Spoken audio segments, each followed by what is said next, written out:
राम्रो पार्नेमा आमाको भूमिका लु जान्नुहोस्। नमस्कार, सबै राम्रै हुनुहुन्छ? सबैको मङ्गल कामना गर्दै आज म यस्तो एउटा भिडियो जुगेदी कहानी तपाईहरुलाई भन्न जाँदैछु जो मैले मेरो जीवनमा भेटेको, प्रत्यक्ष मैले आफैले भेटेको कहानी हो।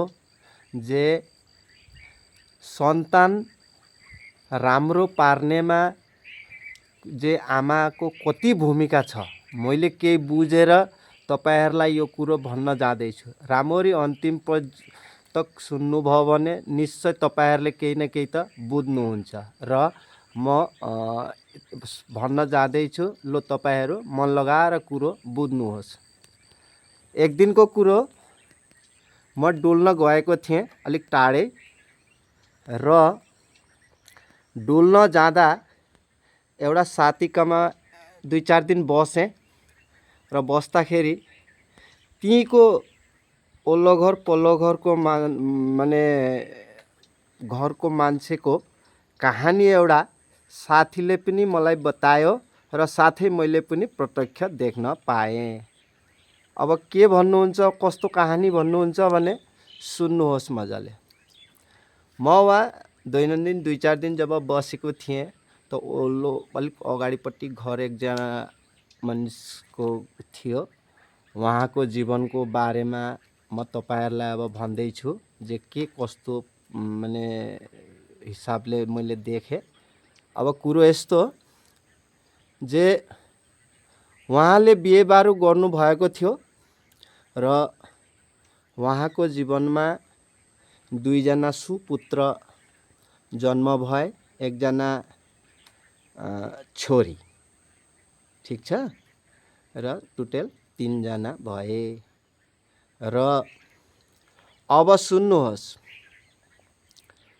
यी 2 जना मात्रेमा मजाले आपडाल गरेर छोराछोरीलाई राम्रो बनाए र आज सबै 3 जना नै माने ठुलो नोकरीमा, ठुल्ठुला नोकरीहरुमा जोइन छन्। माने राम्रो अब सम्भ्रान्त सम्मानजनक पद लिएर आज घर गृहस्थ राम्ररी गरेर खाइरहेका छ देखियो।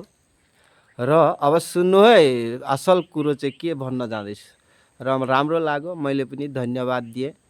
राम्रोलाई राम्रै भन्नु पर्यो हैन।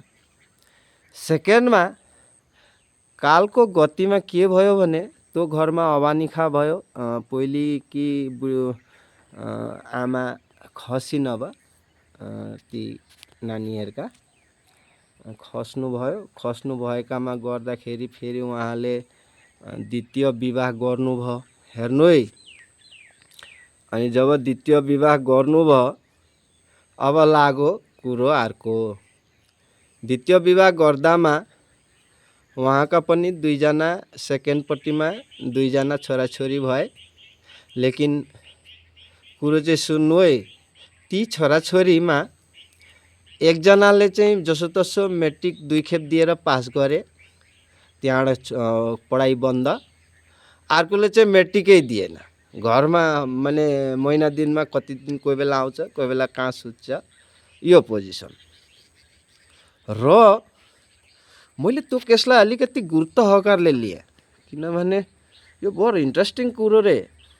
अगर हामीले बुझ्यो भने यसमा बहुत कोटी रुपैयाँको वस्तु छ। र यो केस मैले आफ्नो मनमा बहुत हिसाबले लिएर यसलाई मैले क्याल्कुलेट गरेँ, यसमा के छ प्रब्लम। लु तपाईहरु भन्नुहोस् त, बुझ्नुहोस्।